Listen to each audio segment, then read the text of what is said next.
হে আমার মিষ্টি বন্ধুরা, কেমন আছো তোমরা সবাই? আগে বলো, তোমরা গরম গরম ভাতের সাথে কি কি প্রেফার করো?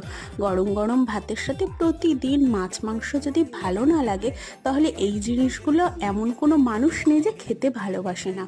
একটুখানি পেঁয়াজ আর কালো জিরা, শুকনো লঙ্কা একসাথে ভেজে সেটাকে আলু দিয়ে ভালো করে মাখবে। মেখে সেইটা ডালের সাথে শসা দিয়ে, পেঁয়াজ দিয়ে, স্যালাড দিয়ে ভালো করে একসাথে মুখে দেবে, দেখবে কিরকম লাগে। আর দেখো, এসে গেছে আমার একটা পার্সেল। তো সেই পার্সেলটাই ওপেন করলাম। দেখো, এসেছে একটা নাইটি। নাইটিটা কেমন হয়েছে অবশ্যই জানিও।